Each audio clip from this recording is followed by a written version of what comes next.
And welcome to the Midday Show. I'm Jeff Everett. He is Mark Messina. Too Much Tuesday. We had a full list of topics. There was too many of them. We tried to narrow it down. Adam Levine, he's in a little bit of a conundrum. He actually made a statement. We're going to read it. We're going to dive into it. Mark is our relationship therapist here in the office. We're going to dive into this one. I became hooked on and obsessed with the story of 5 Days at Memorial. I read the book. The show just recently ended. I was able to watch it. I'm going to break it down for you. It is about a hospital after Hurricane Katrina. Really, really interesting. And Justin Fields made a comment about fans that you and I really want to dive into, the relationship between players and fans. And not so much who matters more, but what should you say about your fans that basically support you and are the reason you're able to make millions of dollars. So we're going to dive into that. Before we get into Too Much Tuesday, Mark, how are you feeling today? I like that Too Much Tuesday. Thank we you. We have a million things to talk Yes. about. I feel good, except I've been up since like 4 o'clock in the morning because I couldn't sleep, so I don't know why that is. I do want to mention this. Last night, guy that you're near and dear to, Kyle Wright, won his 19th game. Okay. We may have one 20-game winner in the big leagues this year. Kyle Wright won his 19th game last night. He's got a couple more shots. There are a couple guys at 17, but they're probably not going to make it because we're running out of time. Okay. And I mention that because we have the ever so rare possibility of a guy losing 20 games. Wow. Patrick Corbin, tonight for Washington against Atlanta, is 6-18. So if he loses tonight to Atlanta, which he probably will, he has now what has happened oftentimes historically, because this is such a dubious honor, they don't let him pitch anymore. Got it. So there's a very real chance that if he gets to 19, they're not sending him back out there. I think the last one, I think it was Mike Maroff with Detroit. How many years? Lots of guys win 20 games. It's really hard to lose 20 just because they stop giving you the ball. They're like, well, we'll give somebody else a shot. So it has a chance. And Atlanta's kind of on both sides of it, the good and the bad. Awesome. Thank you. I'm going to start rating your intros. That one was that was better than some. I'll give that like a 5.5. How about this one? Okay, I'm ready. I got more. Okay. The ball. I might have told you this yesterday. If I told you, I didn't say it on the air. The Ravens. Did I give a Ravens stat yesterday? I don't know. They blew a 21-point fourth quarter lead. Yeah. In the last 10 seasons before this one, there were 711 teams that had 21-point fourth quarter leads. Okay. Guess how many of them won? 711. There you go. In 10 years, nobody blew a 21-point fourth quarter lead until the Ravens did. And also, I don't know the date of this, but on Sunday, the Lions, the Jets, the Giants, and the Jags all won. Okay. It's the first time that happened in the same weekend in over a decade. Nice. All the New York teams, baseball and football. I didn't realize, but the Yankees and the Mets win a lot. But the Jags, the Jets, just the Jags and the Jets alone, and the Lions. The Giants aren't that bad. They have been lately, but Lions have the Hard Knocks juju though. They have that mojo going on with Dan Campbell. It is going to be interesting. There's a lot. Hard Knocks makes a lot more people like, I'm still a fan of this, but I'm going to be curious of this all year. Sure. There are a lot of people that are kind of like, how'd the Lions do this week? Yeah. You didn't actually tell me how you were feeling. You just started rambling off. I feel good. I told you, I've been up since like 4. Okay. I'm a little wired. I don't know why. But yeah, I feel good. I feel good. Not as good as Eagles fans who are already planning their parade. I thought you were going to say not as good as Adam Levine, but well, no, Adam Levine is not feeling good today. He's not. So I said to you, I asked you, I said, did you know that Adam Levine is dating a Victoria's Secret model? I thought they're married. What's that? Well, married. Did you know that he's married to a Victoria's Secret model? I did not know that. But as I said to you before, I do know that there was a time when he was on The Voice all the time. There was a point in American history where I think like 80% of women would have left their husbands for Adam Levine. I don't know if that number's really dropped. It's real close. I bet you most probably still 80%. You think I'm low? Oh, no. I think you were low, and I think even now today it's probably still close to 80%, regardless of what even with the story you're going to tell. Yes, So he is married to a Victoria's Secret model. He has been married to a Victoria's Secret model for almost 8 years. She is pregnant with their third child. So just to recap, Adam Levine, Victoria's Secret model wife, 8 years, pregnant with their third child. And it would be an incredible story if I said to you, he cheated on her. Even that would be like, wow, can't believe he did that. And he topped that because this Let me Instagram just jump model, in. Go ahead. While you were telling me this story before, because we show up and you're like, did you hear about Adam Levine? I Yes. said, no. And you start telling me the story. And you get to this point. Yes. And right away I was like, that's a. And you said, oh, no, it gets better. Yes. And it does. So he was an Instagram model, claims that he was sleeping with her. This Instagram model has a name. And while his wife was pregnant, Adam Levine has been trying to convince his wife, who was unaware of the affair, that they should name the kid the same name as the Instagram model that he is supposedly having an affair with. So when they're tossing names around and Yes. he's like, this would be a good girl's name. Yes. And she said, how did you come up with that one? I wonder what he said. He probably didn't say it's the Instagram model's name of the person I'm flirting with. Now, we should say, I have not read this to you yet. Adam Levine did make a statement on his Instagram. Are you ready for this? I could not be more ready for this. Adam Levine said, a lot is being said about me right now, and I want to clear the air. I used poor judgment in speaking with anyone other than my wife in any kind of flirtatious manner. I did not have an affair. Nevertheless, I crossed the line during a regrettable period in my life. In certain instances, it became inappropriate. I have addressed that and taken proactive steps to remedy this with my family. My wife and my family is all I care about in this world. To be this naive and stupid enough to risk the only thing that truly matters to me was the greatest mistake I could ever make. I will never make it again. I take full responsibility. We will get through it, and we will get through it together. Okay. End statement. It's a good statement. My question is, so was he talking to her or were they sleeping together? So he is. That's a big deal. So according to Rolling Stone, as of right now, he is admitting to having inappropriate conversations with the model Summer Stroh, but he is denying her viral claims of a full-on affair. So she says affair. Correct. She outed him. Yes. He's denying. And he is denying that there was ever a physical affair. Okay. Well, that's a big deal. That's like murder, first-degree murder, or like accidental manslaughter. Yes. There's a big, big difference there in sentencing. Secondly, I love the statement. Read like the last two sentences of this statement. I take full responsibility. Okay. We will get through it, and we will get through it together. See, that's a little presumptuous right there, because he may want to get through it, but there he's speaking for his wife, and she may not get through it. She may not want to get through it. Okay, so let's do both sides. So let's take the side first that let's say he's telling the truth and there wasn't a physical affair. Okay. So let's just, right now we're playing the hypothetical, there wasn't a physical affair. You still have the absurd mental gymnastic of telling your wife we should name our third kid after the Instagram model that you are flirting with online. No, I'm with you. That is still a mental hurdle that if you are his wife or whoever else, and I'm team forgiveness. I think relationships are messy. I think the relationships that last and make it typically are some of the messiest because you have figured out a way to forgive, agreed, get through it together. Okay. However, that mental hurdle, I've had this conversation with people before. I think there are people that think it is easier to get over a one-night stand than it is to get over an actual verbal written relationship with somebody. Because a one-night stand, I think you can see it's a mistake. And I think like the idea of like taking the time to ask somebody how their day is every day is a mental relationship that people have a harder time getting hurt over.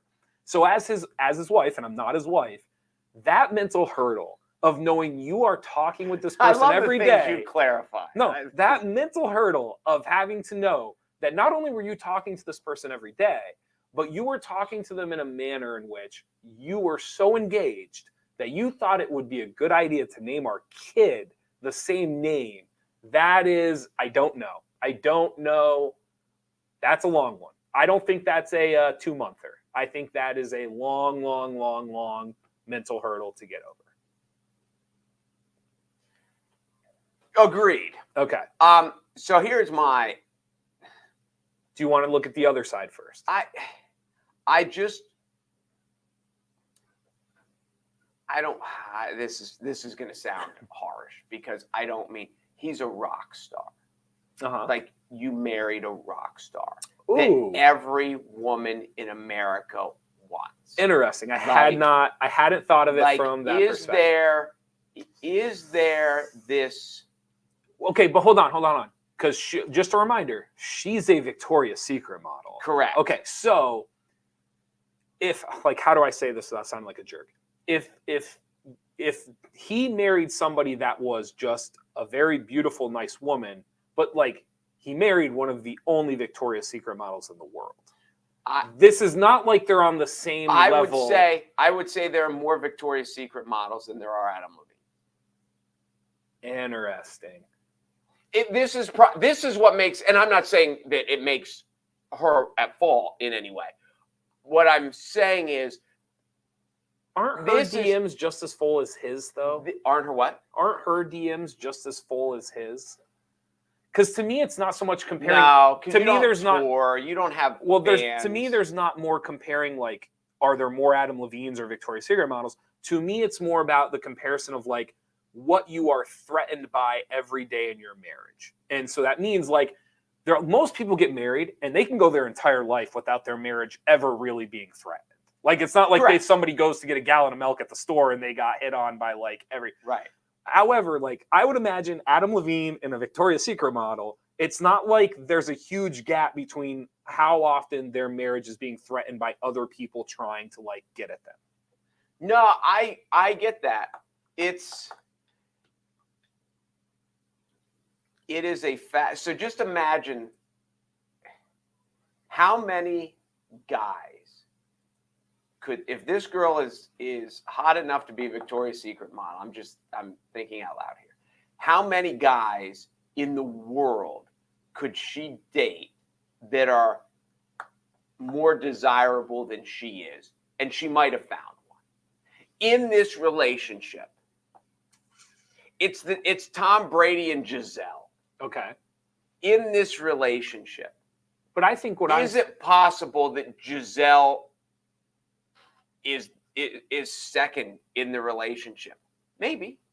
Is this Victoria's Secret model the second best looking person in this relationship?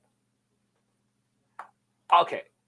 While I understand your point, the part that I'm missing is how that would affect how she would look or respond to what has taken place. It doesn't. Okay. It's just fascinating to me. Okay.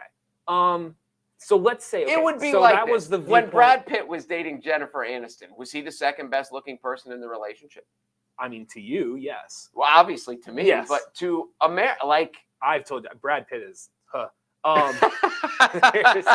Here's okay. So let's look at from the other side of things. You have. So we said. Yeah, I can't imagine being married to a rock star fashion model. I think they're going to be only sleeping with me. So let's look at it from the other side of if he actually had the physical affair. So now he's just, this is just DEFCON 1000. He's just trying to lob grenades and hope that essentially something, right? This is just is it when things are in trouble, we start lobbing grenades? Dude, you're just lobbing grenades and hoping you're making your way out of the trenches, right? Is that... Oh, I agree. Is that what this is? Yes, I'm with you. So, it really comes down to, whether or not he did it. It's going to be very, very interesting. I think this is one of the things that I've always thought, not to cut you off. You're fine. And I don't know, is Maroon 5 still a thing? Are they still touring? Yeah. They're still a real thing, yes. Okay, I just haven't heard anything about them. They had, this summer, I think they were up towards in the top 10 again with a song. Okay. A single. when you just see all these, there is a the fact that 99% of us have to get up and go to work 5 days a week keeps a lot of the world out of trouble. Okay. If you had all the money and all the time, there are lots of people. You wonder why rock stars are under, like, what do they do when they're not on tour? Sure.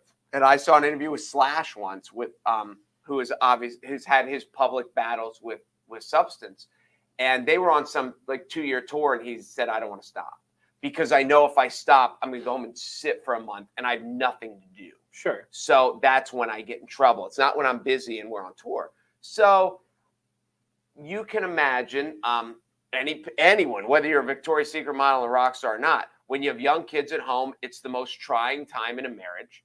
And when she's pregnant now and there's other young kids at home, it is a very humbling time when you're being spit up on, when you're changing diapers, when you're all the,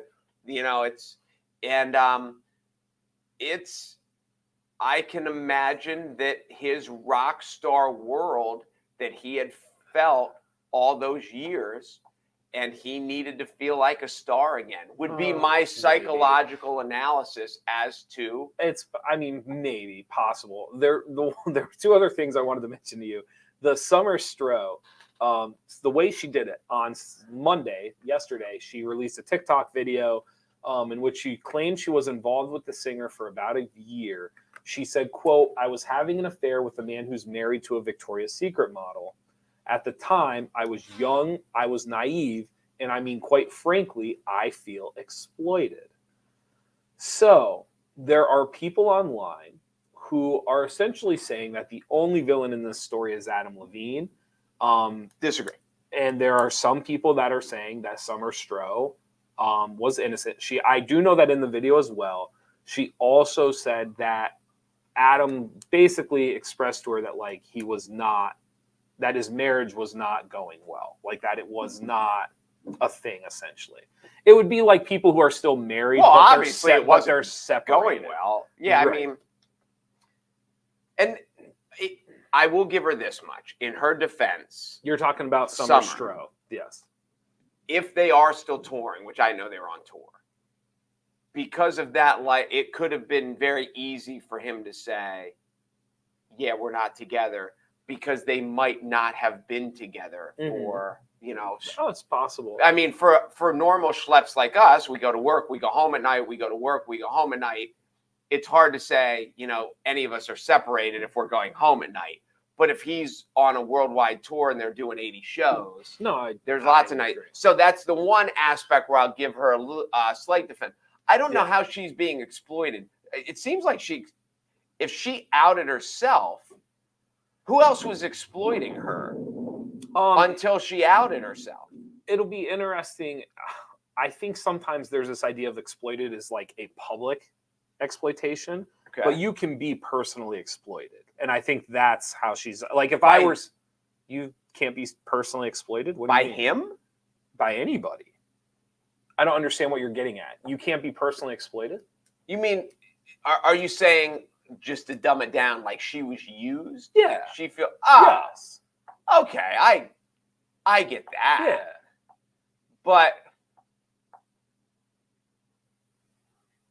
I don't, the first thing when you told me this, the first response I had was, can't you tell with a Google search if he's still married? I agree. I think what you can't tell with a Google search is if the relationship is going well or not. I think that's what you can't tell. And I get get that. And I could said, understand. Including in Stroh's video were alleged screenshots of flirtatious DM conversations that appeared to be with Levine. In one exchange, Levine said he and his wife were expecting another child and asked if Stroh be okay with him naming the child Summer if it was a boy. Because they had talked about naming it Summer if it was a girl as well. So it's just, I don't know, crazy situation. I don't know how much more I have to say about it other than the fact that it is, I think the world we live in with the DMs and everything else, I think there was this idea of this could never have happened 15 years ago. Like, you just couldn't, like a random Instagram model or a random person. No, I get it. Like actually ending up in an affair with like some random, it just, I don't know. These things, we just live in a different world. Maybe they found each other on Reddit. No, she's not famous enough, right? I thought you said she's an Instagram model. I mean, she's an Instagram, but like we're talking Victoria's Secret model. She's Adam not an Levine. influencer. Here's what I'm saying. You put her next to Adam Levine, and I get it. And she's the one that doesn't fit. One of these things does not belong. That's all I'm saying. I will and say that's not even a knock on her. I'm just saying, like in general, like in the status level of things. And you see, I mean, to go back to Brady and Giselle, because there's rumors of that they had moved out for a couple days, and that the speculation is she is pissed that he came back to play football again, and all that stuff. You know, relationships are hard enough as it is. It would be incredibly hard to have your relationship be, I don't want to say 100% public, but to be so public. Right. And that seems like a normal marriage issue that every schmo has, of like, this is basically, I want to have this job, we should have this job, like you should be home, but you're working and all that stuff. That, other than the fact that his job is just a little more famous than everyone else's, that seems like a relationship issue that almost all couples go through. And unfortunately for them, it has to be public while they're working it out. The affair whole while she's pregnant stuff is a crazy story. Yeah. But it's to have your whole relationship be public would just be hard. Yeah. I mean, relationships are hard anyway. Sure. I agree. So, and I know at the end we're like, oh, they're rich and they're rich and famous.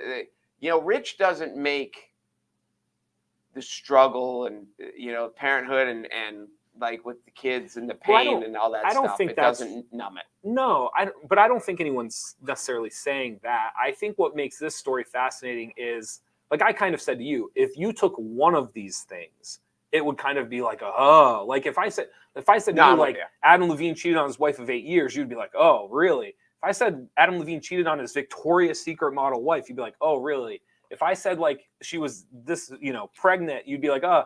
It's the culmination of it all that really, like, it just reminds you that, and you were kind of hinting at this, it just reminds you that these people are 100% human, and they're not that different from the people you see in your everyday life. They're really not. Adam Levine is susceptible to a DM just like your stupid friend is. Like, that's really the thing that I have, like, taken. So Adam Levine is equal to our stupid friend. A equals B and B equals C. Well, the other, just from a normal, take the famous part out of it, you just wonder how happy the marriage was after 2 kids.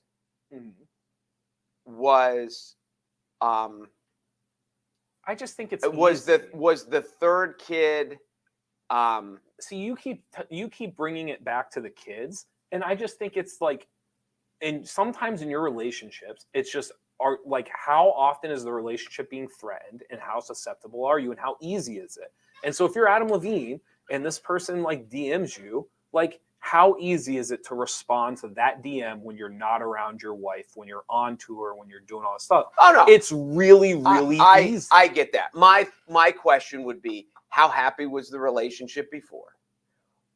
Because I think people's immediate thought is, well, if they were miserable, why were they having another kid? But there's simpler. Lots of people that have kids. I get your point, and what I'm trying to tell you is I think it's simpler. I think I don't even know if it matters how happy you actually are in your relationship in 2022. The question is just like, how many arrows are getting thrown at you on a day-to-day basis? And every day those arrows get thrown at you. In the world we live in today, you used to have to like find a landline and actually want to call the person. No, I mean, now when they're throwing darts at you, it's as simple as just like the DM, like replying an emoji, and you're off to the races. Like, it's happening. No, I get that. And do you think you get as many arrows as Adam Levine? Listen, arrows, like plural, like if an arrow got sent, it'd be a miracle. What you would give for an arrow? I do. I mean, I get that aspect too. We're good. Yeah. It is. We've kind of gone down several rabbit holes, but it's the whole the whole You still want to say naming- you still want to say something. of all the stuff about it. Yeah. Yeah, I don't. The whole part that she's a Victoria's Secret model doesn't even really. Of course, Adam Levine's married to a Victoria's Secret model, but it doesn't mean that the relationship's still hard. The fact of the naming is Wild. That is out of this world. It's the biggest hurdle of what's about to happen. Whether he had a physical affair or not, I would argue that hurdle is the biggest one. That would be my, not hot take, but that would be I don't even know if the physical affair matters when that is the problem at hand. That you actually wanted to name your kid after the person that you were having either a verbal or physical affair with. How about this? Okay, let's look at this. So she finds out now while she's still pregnant. So they're either going to survive it or they're not. Okay. But, okay. So, according to Adam Levine, they're going to get through it together. Well, that was a little presumptuous. Let's hear from her first. But say she didn't find out till after the baby was born and the child was named Summer. And now you're like, wait a minute. You were having an affair with Summer and you talked me into naming our kid Summer? Mm-hmm. So wait, you're saying it's worse if the kid's already born? Oh my gosh, you can't change the kid's Totally. name. No, I mean, you can, but you can. don't. Because then the siblings I are know. going, why are we changing? I thought his name was Summer. But are you implying that it somehow makes it better that the kid wasn't born yet? It's better for her now, don't you think? I mean, Because she's either going to forgive him and they're going to get past it and move on, or they're not. it's kind But of if like they do, I understand. She It's- doesn't have that daily reminder. I get it. Isn't it kind of like premeditated murder though?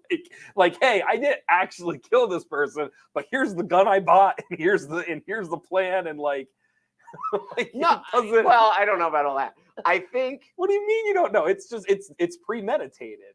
Just because the kid Yes, but wasn't born, no matter how much- he clearly was setting it up to happen. I get that, but if you try to murder someone and miss, you don't get charged with murder. It's just, whatever. But don't you think, put yourself in her, every time, it would be a daily reminder. It would be more than a daily reminder. It would be. I don't even, but yeah, I guess we differ in I don't even think she needs the daily reminder. I think that's the biggest hurdle. I don't even know if the daily reminder is needed. I think this is where we need our psychiatrist on the couch. I think psychologically it will be better for her to find out now than later. An interesting Google, and how are you going to find this accurately, but the having an affair during pregnancy is not nearly as uncommon. It seems it seems unfathomable, but I wonder how often that happens. And I could just type, but I don't want to distract. There's a lot of different things. There's the whole Peter Pan theory of I don't know the lost Peter Pan boys. Essentially, the idea of boys will tend to go off or try to when it's time to be an adult or when it's time to take responsibility. There's a boy or a male pattern of reverting back to boy-like tendencies or teenage tendencies, and so that's the Peter Pan theory. If you've never heard of it, I've never heard that. yes, it's the whole Lost Boys Peter Pan flying off. Can I tell you? I think Peter Pan is the most overrated cartoon show of all time. That's because it's Disney. You don't like Disney. No, it's not. It wasn't Disney. Peter Pan is Disney. Was it really? Yes. Oh, I thought Peter Pan was written before Disney. Yeah, I'm only laughing at you because you looked at me like I was. You Are said you that sure I was Peter an Pan idiot. was Disney? I am 99.9%. Oh, I didn't think it was. Sure I that thought Peter it was. Pan is Disney. Because not every Winnie the Pooh wasn't Disney.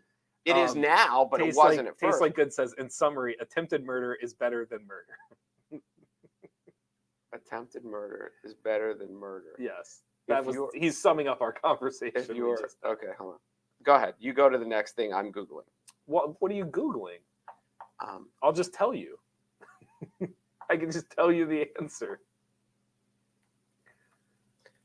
Affairs during pregnancy. Are you looking up the statistics? Cheating during pregnancy is more common than you think. That's the first title that comes up according to parents.com. Yes. Give me a percentage. I'm a numbers guy. I need numbers.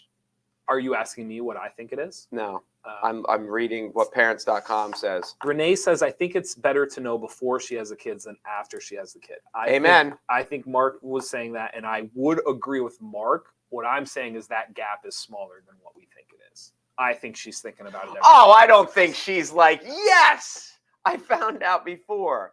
Well, I mean, that kid, when that kid comes out and it has a different name, you're telling me that like for a part of her day that it doesn't go through her head that kid was almost named after her husband's affair. Like it doesn't matter what the kid's name is. Oh,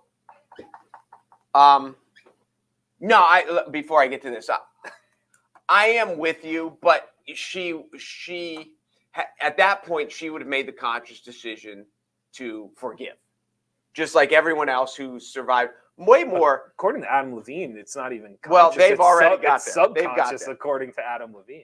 Yeah, like relationships surviving infidelity is not nearly as rare as you think it is. No, I'm not saying it is rare. So anyway, according to research, which I'm on marriage.com. Okay. According to research, and it's in blue, I will click on it and find out who did the research. Okay. 1 in every 10 men who are fathers to be cheat on their significant others. Okay. Is that lower or higher than what you thought it was going to be? It's higher. That's higher. That's higher than you thought it was going to be. Yeah. In the window of I just don't think it's that I just don't think it's that unusual. I think for a lot of I'm not a scientist, I'm not a psychologist. The National Center for Biotechnology Information is who did it. I would guess that a lot of men, when they are having their first child, when they find out that the first child is coming, there's this looming of adulthood that really kicks in. And it's beyond like getting a job, paying the bills, like all of those things. And I think the Peter Pan theory is a real thing. Like I think it actually plays into most people. I'd never heard the Peter Pan theory, but I don't know. I would not have said 1. Let me put it to you I this would way. not have said 1 in 10. You could have said 1 out of 4, and it wouldn't have been like, I wouldn't have been floored by the number. Do you know what I mean? Now, if you would have said if you would have said 50% for like, I would have been like, oh, that's way. But if you would have said to me like 1 out of every 4 guys has like some type of an affair while their wife is pregnant, I wouldn't have. If you would have said 1 out of every 4 guys has some type of an affair, I would believe it. While they're pregnant, But I really believe it's that like looming adulthood. It is like it's not like it sounds stupid to say you're trapped, because obviously being a parent is a gift and yada yada yada. But I do think there's a lot of trappedness to it. But there's but it is like it's the idea. Everything else you do, you can get out of. Like if you make it like. You can get out of debt. You can get out of your marriage. You can all of those things. Like when you are having a kid, I think based off of the theory, there's something that kicks in of like, there is no getting out of this. And so trying to relive those moments of the past and trying to go backwards in time is a real psychological thing that happens to me. I mean, I get it. But still, while pregnant, so you go to a kindergarten classroom where there's 20 kids. Mm-hmm. 2 of those dads were cheating while the mom was pregnant. And what I'm saying is, if you would have said to me it was 5, I wouldn't have been floored. That's all I'm saying. I'm not saying I agree. I'm saying like, what is the number where I go, oh my God? And what I'm saying to you is like 5 out of 20 would not have been the number. Now, and then my follow-up question would have been, of the 1 in 10, how many were cheating before she got pregnant? Because that now makes it more believable. No, it's a good question. But if we're talking about someone who, like you said, with the Peter Pan, that like now they're like, oh my gosh, I can't handle this. Yeah. 1 in 10 seems like a lot to me. But what do I know? Interesting. Okay. That's good. Any other thoughts on Adam Levine? Are you going to wish him well? You going to cheer him on? Honestly, it's the first time I've heard his name in years. Oh, really? Ever since he left The Voice. Yeah, but that wasn't that long ago. Been a few seasons. Yeah, but I don't know. I don't know. All I know Still is pretty relevant. I had no idea who Adam Levine was, and every woman in America wanted to sleep with him. And apparently one summer did. Nice. Or allegedly. Allegedly. Yeah. We should say. We shouldn't say apparently. What do you want to do next? What are we at? Well, we're at 35 minutes right now, which I did not expect to talk about Adam Levine for 35 minutes. Let's so save. Can we push it off to Leftover Wednesday? 5 Days at Memorial is a fascinating conversation. Okay. I thought the Adam Levine conversation was fascinating too, but this one really no, the Adam Levine again. We could have talked about Adam Levine for an hour. So like it is the whole just mental aspect of that is fascinating. So yeah, it's up to you. We can do 5 Days of Memorial. We can do Justin Fields. You wanted to mention Trump. We can do whatever. You make it rain. Oh, I do want to mention the Trump story. It came out yesterday. Trump was upset that the FBI agents did not take their shoes off when they entered his bedroom at Mar-a-Lago. Yes. And I will say, as ridiculous as that sounds, my mother is on his side with this, and she would have been right there yelling at the FBI agents, "Take your shoes off." Yes. And she would have followed it up with, "I just got the carpets cleaned." And in her world, just is a very wide. It could have been 3 days ago, it could have been 3 months ago, but they were still just clean. So here, okay, I think there's 3 types of people that would do that. One of them is somebody who is like ego of like, how dare they, like, right? I think there's rich. Like, I think for rich people, it's this idea of like ownership and like nice things. But then I also think there's old. Like, I think old people have this idea of like taking care of it, and Trump's all 3. And so I'm not shocked at all that in the middle of all of this, a thing he would say or a thing that he would be concerned about is someone walking in his bedroom with their shoes on. Like, that does not, I don't know. It just doesn't surprise me. You know, it would be fascinating. Just take not just necessarily Trump, but all like wealthy older people. Yeah. Do they have those still simple that they grew up? Like, Yeah. I grew up in a house where every time you walked in mom's house, grandma's house, we took our shoes off, and I still do it to this day. Yeah. See, I don't do that anymore. I like, if I'm relaxing in the house, I usually don't have shoes on. But if I'm doing things and stuff like that, my shoes are on all throughout the house. It doesn't bother me. Interesting. I don't. My shoes I've are told off. you before, like the soda stuff. Like, I was so ingrained that you do not have a soda before noon. And it took me till like my mid-20s to realize like that was just made up. Like, you can do it. Like, you're an adult. Like, you can have a soda whenever you want. Who tells you don't have a soda before noon? What's that? Who tells you that regularly? Oh, you do all the time. I tell you that all the time. But here's the point: is you know why? Because you're not supposed to have here's soda the point: is like before noon. right. So do you think there are, like, to your point, like, do you think there are people like Trump or celebrities or rich people or politicians, whoever it is, that like have those little ingrained things that, despite who they are, that would be neat as hell to learn. Right? They like can't get past it. The Rupert Murdoch's, who's the investment guy with Berkshire Hathaway, Warren Buffett. Yeah. These old guys, Donald Trump, who was president of the United States. Yeah. Does he still have those things that, like, nope, this is how we did it growing up. My mom made me do it this way, and I still do it this way. Right. Like, that would be neat. Yeah. Like, do you have, like, when the hamper's full, do you have to take it down? You know what I mean? Like, like all those little things. So yeah, I agree. And I'm not talking about like, does the toilet paper roll off the top or off the bottom? Because that's me. But yes, those little nuances. The nuances of taking your shoes off is a perfect one. Yeah, it's a little bit like the returning the shopping cart theory, but it's a step. It's more OCD than the shopping cart theory. I return my shopping cart every time. Are you a shopping cart? Where do you return it to? I put it into the like, parking gates, like in the parking lot. Yeah, I do that. Okay. Why? What are your other options? Just to leave it. Nobody leaves it. So that's the whole theory. Is like the shopping cart. Have you ever heard of this? You've never done this. No, I'm learning lots of theories. I'm learning the Peter Pan theory. So the shopping cart concept it's the one thing in society that we kind of all do, right? Like, at some point, everybody pushes a shopping cart out to their car, load it, and then you are now stuck with the shopping cart. Right. And so it is the one thing in society that we all do. And whether or not you return the cart, there is no individual reward for it. So the concept is like, you're only doing it because it's the right thing to do.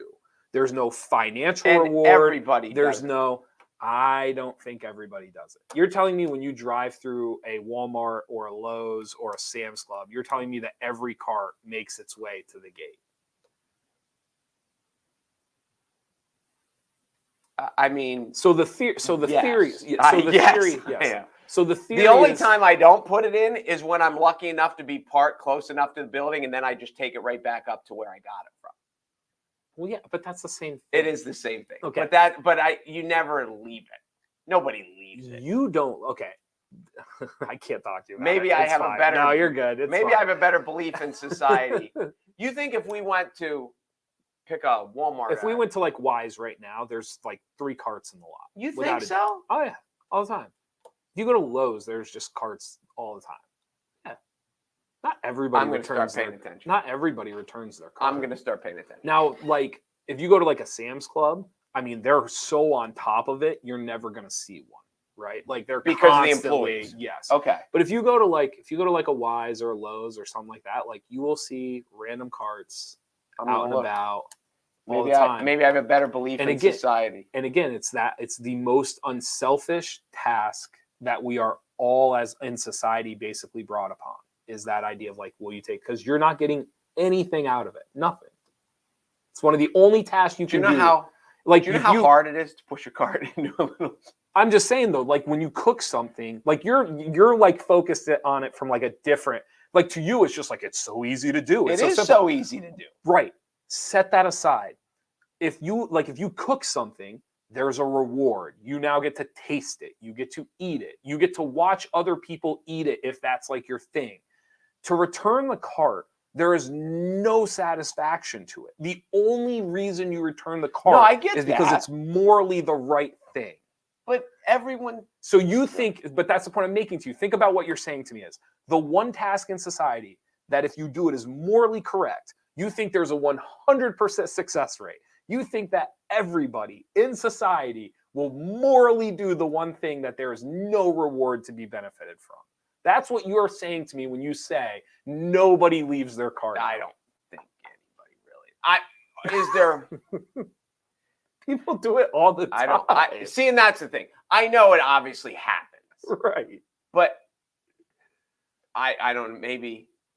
No, I get So, your like, point. if you're like, anytime you drive by Wegmans, there's 3 carts just sitting in the parking lot, abandoned.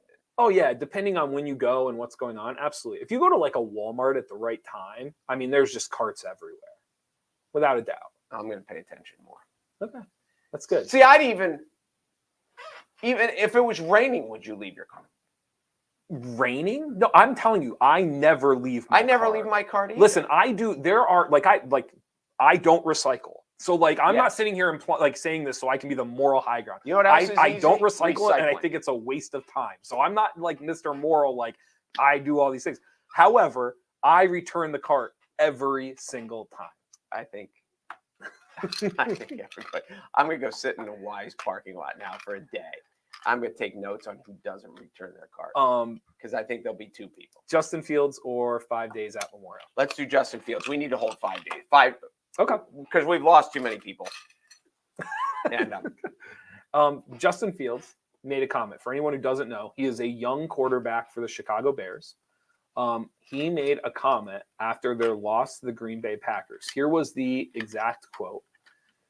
He was asked, does losing to this team, does it sting more because of this rivalry and how much Bear fans want to win this game? because I think it's the oldest rivalry in the NFL. I think the Bears.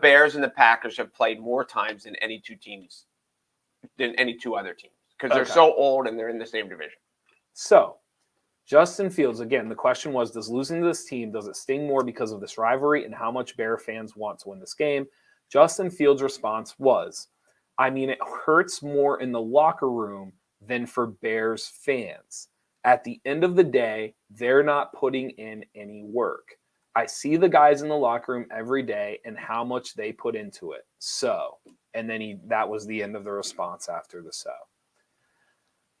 I thought about this a little bit because I brought it up. I said yesterday, oh man, we forgot about the Justin Fields thing. I said it would have been a great topic. So I thought about this a little bit last night. I think this is, sometimes I say things and you will say, you're young, you just don't get it yet. And sometimes, like, I agree with you. Like, I'm not to the point in my life yet where I really understand a certain relationship or how something works or the value of something. Because, like you said, I'm young and dumb. And yes, I think this is like maybe the most prime example of somebody saying something, and even though they don't mean it to be narcissistic or a put down, they're just too young to really grasp or understand the weight of what they are actually saying. I was trying to think of better examples of that, and this to me is like one of the clear 10 more seconds. I think he, like you said, it's the oldest rivalry in sports. He basically is so young that he doesn't even realize what he says has the weight of that on its shoulders. Yes. The 2 points I would make is he just played, they won week 1. He's under pressure this year because now he's the starter. Last year he came in, he was a rookie. He didn't start for a while. Then they put him in. There are expectations now. They won week 1. He didn't do a whole lot week 2. I think his numbers were very pedestrian. And, they asked him this. We talked about it yesterday. So they must have asked him about this after the game Sunday. And it would be very challenging for young players to, in the emotional grips of losing, and then have a microphone shoved in their mouth and be careful what they say. That's my first thought. That as he's older, he is more careful of, I can't say something stupid after I lose. That's the young and dumbness of him. The statement itself, it should matter more to the players than it does to the fans. Mm-hmm. It's crazy that fans are bothered the entire week by whether or not the team won or lost, but they are. Mm-hmm. And whether it makes sense or not, that's what fans do. So there are people that in Chicago that have lived and died with Chicago Bear football for 100 years. So just because it doesn't make sense doesn't mean it's not true. This is something that you and I disagree on from this sense, because I've said to you, I have always thought some of these athletes and coaches and people that work in professional sports are more of a state employee or a city employee than what they realize. And the reason I say that is because if the city or the state does not come out to support you, your job does not exist. It's almost like being an elected official without the election. You only are making the money you are making because people have decided that they're going to come out and sit in a seat and cheer for you or root on the team. And so because I have always felt that way, he clearly doesn't think that way. He clearly does not think that the person who goes to their job 5 days a week and grinds and then spends that money on a ticket that then ends up back in his pocket, I don't think he looks at the fans that way. So when he says we're the ones putting the work in, it's like, I get it. The product on the field, yes, but you realize the only reason you're getting to do that is because somebody just busted their ass for 5 days at a job and decided that the best way to spend their money was to come and watch you throw football. Well, I mean, so that's a little simplistic because they get way more money from TV than ticket revenue. The TV, but they don't have to sell a ticket. Someone's got to watch it. You're just bypassing my point by saying it's TV instead of chairs. Pick whatever media or physical form you want. But the point is someone has to pay to want to watch it or go to it, and people do that. But you make it sound like that it's like a rock band that may or may not sell tickets. The Chicago Bears are selling tickets. That's not suck. I know we disagree on this. So go ahead. We just disagree on this because you're going to make the argument. Well, they're going to show up. It's like, yes, they are going to show up no matter who the quarterback is. Yes. So the pressure's on him. He needs to perform or he's out of a job. Correct. But again, like, who do you? Okay, so when he says, when he says at the end of the day, they're not putting in any work. Like when he says at the end of the day, he didn't say the fans, but they are not putting in any work. Do you agree that the fans are not putting in any work? For the Bears-Packers football game, no, they're not I putting in any completely work. disagree. Okay, then let me ask you this. What are the odds, what would be the Bears' home advantage if the fans didn't show up and didn't do any work? Well, okay, but the fans always show up and they always do. No, I understand. You never want to insult your fans.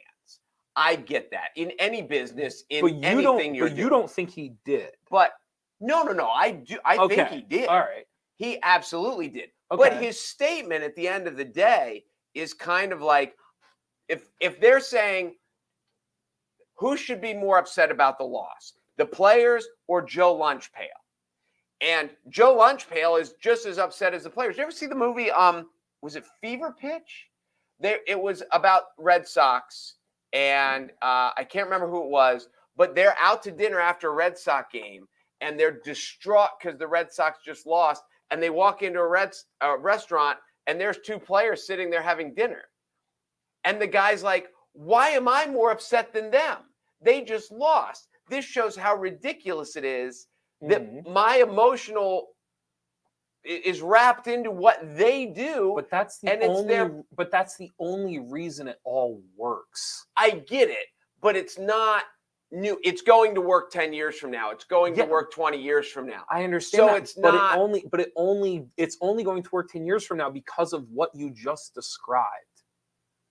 It's only going to work 10 years from now because the fans care and they work and they show up. I get it. So like, what are you again? Like, I think it was young and dumb. It was absolutely young and dumb. But this again, like, if he would have said we care more than the fans, I don't think I would be having this discussion with you.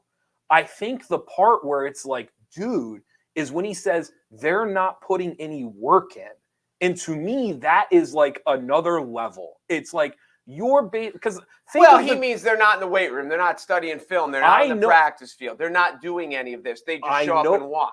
Okay, and that's where you and I again disagree. Because to me, the choice to show up and watch, the choice to drive to the game, get psyched up, go in, cheer, lose your voice, like fight through the crowd, stand in line for a beer, like all of those things are choices that someone has made so that this all works and he gets to do what he does. Hold on.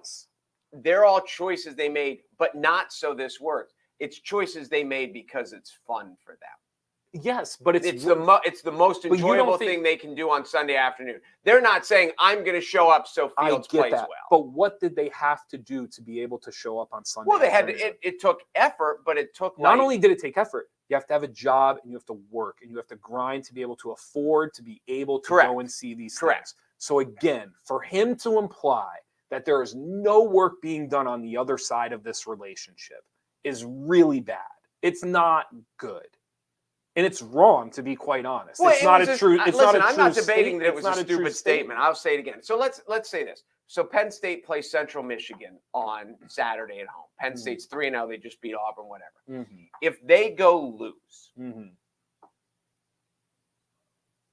is it crazy for like Sean Clifford should be the most disappointed person?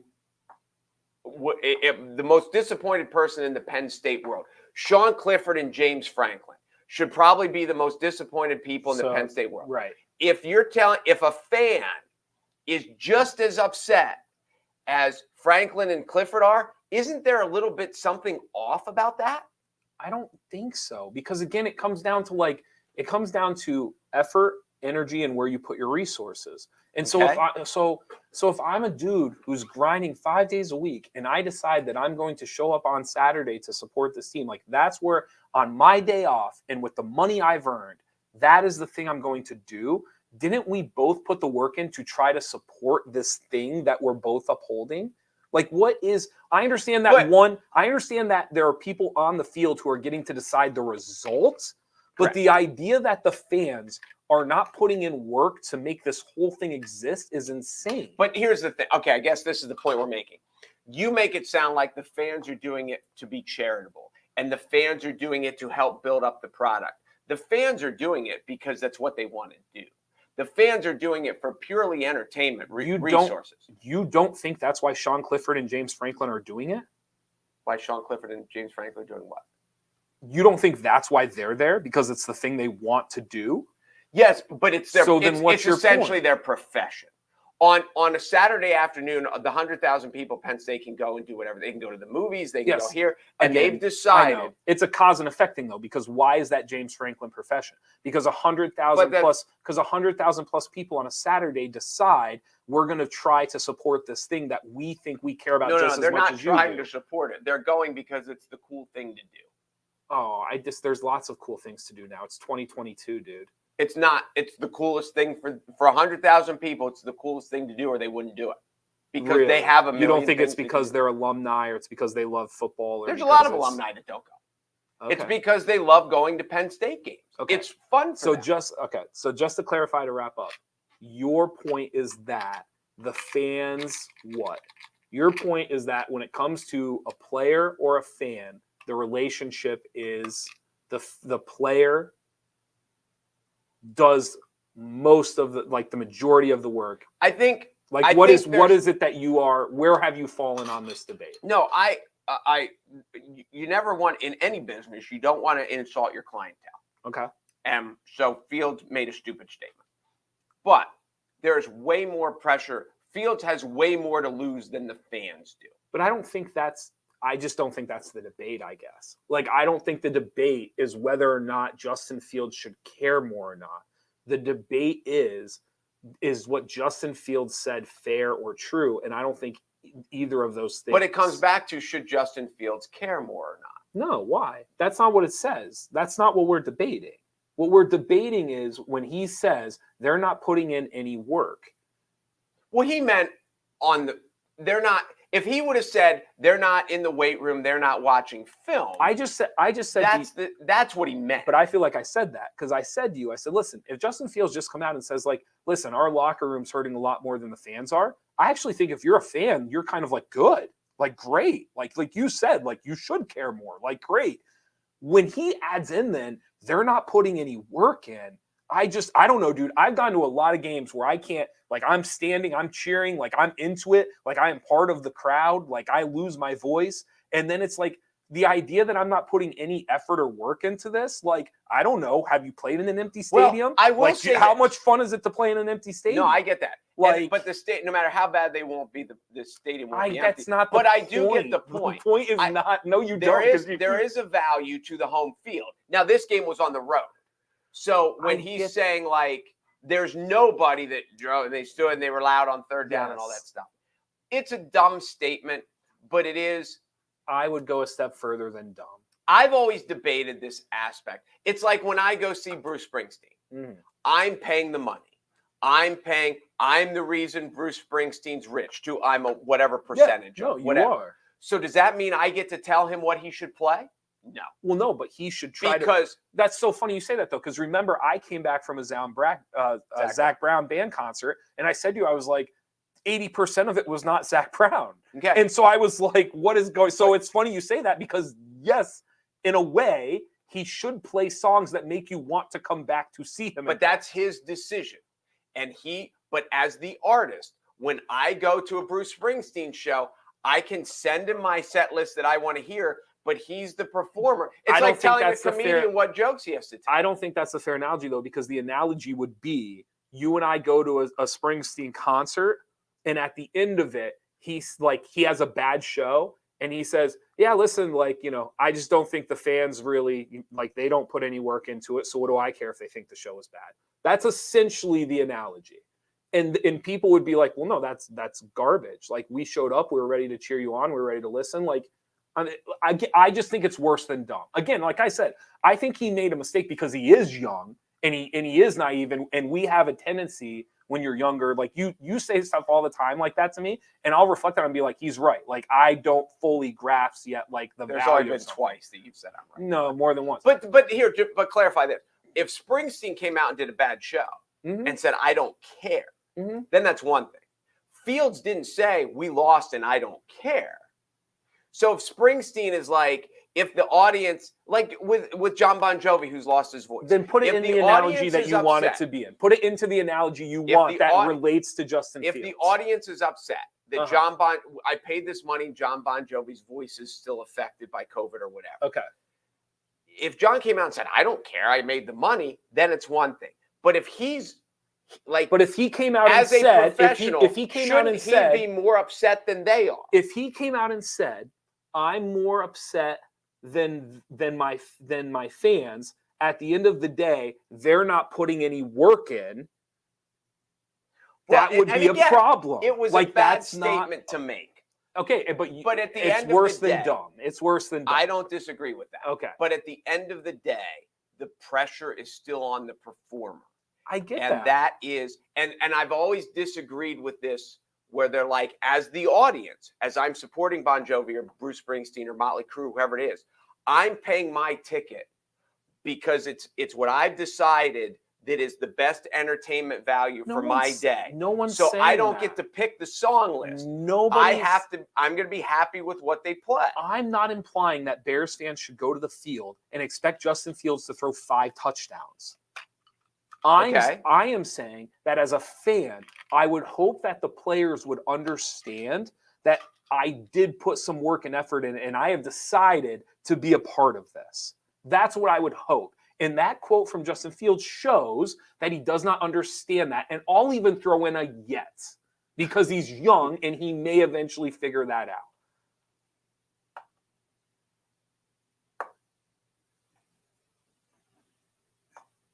I don't disagree with anything you're saying. What I'm saying above and beyond is it is crazy that if I'm trying to think that the Ravens that blew this historic lead in the fourth quarter, that there are fans who are going to be devastated for a week because a bunch of guys they don't know that they don't met, TV characters on a show, blew a fourth quarter lead, and it has now affected their lives. Yes.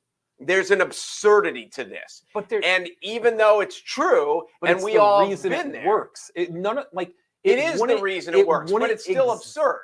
Yes, but it wouldn't exist without it, which even more I feel like verifies the point that I'm making, that like in a weird way, nothing matters more than the fans. Nothing. Agree. Okay, so for anybody, whether it's management, coaching, the quarterback, the punter, for anybody to basically acknowledge the fact that they don't believe the fans matter as much, not because they're not on the field, but because they don't put any work in, it's bad. It's worse than dumb. It's just not I don't good. disagree for the ninth time. I don't disagree. Like I've had people text me after Cowboy games when they've blown it, whatever, and they've said, "Are you okay?" And I respond with, "What do you mean, am I okay? I'm 50 years old. Of course I'm okay. It's a football game. Okay. I don't. My life is." I get that, but it's such a weird thing though, because you come in here every day and you read off like because 3 I love stats. Okay, so exactly. So, but I'm not. But and they still make money off me, even though I'm not a lunatic, because I watch the games and I help the rating. Yes. So the point that I'm making though is like, I think that you are a part of what makes this stuff successful. Correct. And if anybody said that you weren't, if anybody said that you had not put in any work to help make this stuff successful, I vehemently disagree with that statement.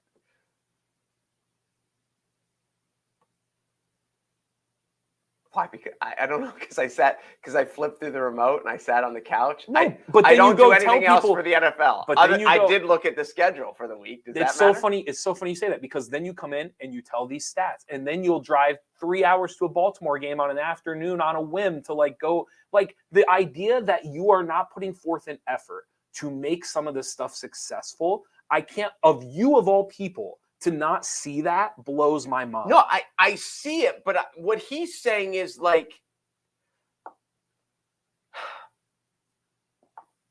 I think to translate what he meant was they shouldn't be we're more bothered than they are because we're in the fight and they're not.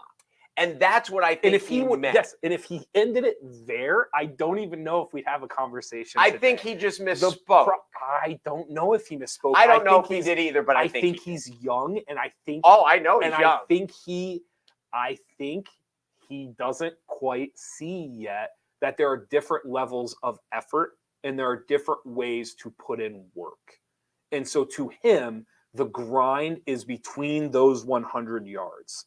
And I think when you have seen the history of sports and you have seen the way arenas fill up and stadiums fill up and the effort that the employees that work at the stadium that make it all possible for all these people to want to continue to show up and have a good time. And like you said, it's the cool thing to do.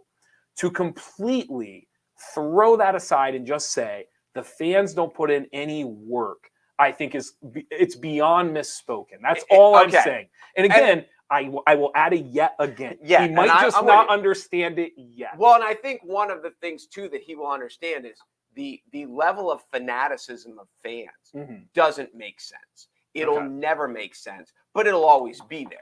And when you stop, you just stop trying to make sense of it, because we all know people who, whatever the sport is, whether it's Penn State or the Steelers or the Yankees or whomever, that when their team loses, they're inconsolable. Yes. And in the rational world, it doesn't make sense, but it still happens. It happens all the time. It happens in cities everywhere. And hopefully at some point, he'll get to the point where he's like, it doesn't make sense to me, but it still happens. So yes, I get that. But in any business, you don't want to. There's a lot. I mean, I'll even take it back to the fact that he played at Ohio State and he never loses. Like, he grew up in a system. If he'd been at Purdue, and we find quarterbacks all over the place. If his college team had been 5-6, well, then he's like, hey, you bounce back from this. No, he's at a point like he still probably steps on the field thinking every week I'm supposed to win, because in college, it's all we did for all the years I was there. We won every week. Yeah, yes. And that's so. But I think just that plays into it too. Of his poorness at press conferences. Okay, but I will tell you this: he is being schooled up on press conferences this week. They have sat him down for an hour. It's almost like the Bull Durham. Yes. And they are teaching him what to say, and he's going to learn because he's going to get ripped. And I would think so. All right, there you go. I will let you have the final word on that. No, it's good. Nice. Well job. I have to go to the bathroom, and I've had to go to the bathroom for. How long have you been holding it for? Half hour. No, you haven't. No, I don't. Half hour. All right, maybe we'll do 5 days at Memorial tomorrow. We do want to talk about The Voice. Where is that? Where can people see it? Is it on Netflix, HBO? So first, you can read 5 Days at Memorial. It's a really good book. I know you won't, but other Why people won't may. I? Why won't I? Because you don't like to read. What else? What? What did you tell me about this? Well, there's also a show on Apple TV. It's 8 episodes long. Really, really, really well done. I was worried about how they would be able to pull everything off. They crushed it. They nailed it. The show is incredibly well done. Before we went live, you compared the book to the show, and what did you say? I said this is one of the rare cases where I think the show is better than So there, why didn't read the book? There you go. Because the book is really So good. It's on Apple TV. The book also has more details. So Apple TV, The Voice, Morgan Miles is competing as well, and Bean and Rockoff have a song. We might talk about that tomorrow. We'll talk about that. There's some Harvard China stuff that I think is really interesting. There's a weatherman story that you and I are really fascinated about. Yes. And then Adnan Syed. If anybody who watched or listened to Serial or watched the HBO documentary. There was an HBO documentary too that I saw. So this was a Too Much Tuesday. We knew we weren't going to be able to get through all the things we want to talk about. So we will have a full slate tomorrow as well. The 5 Days at Memorial could be a full show. I'm not saying we'll do a full show, but I'm going to ask you some questions and some things like that is a full-fledged conversation. It's really, I really think good. that is. I think in our society, I think the weatherman losing his job is a full conversation. Yeah. I think if Patrick Corbin loses 20 games, it's a full hour conversation. Thank you guys for watching the Midday Show. Be sure to go to NorthcentralPa.com for all of your local. And if he loses 20 games, he should feel worse than the fans. I bet he will. His wallet will probably start to feel worse. I don't know about the fans, but I'm Jeff Everett. He's Mark Messina. We will see you guys tomorrow. Maybe Atlanta should be nice and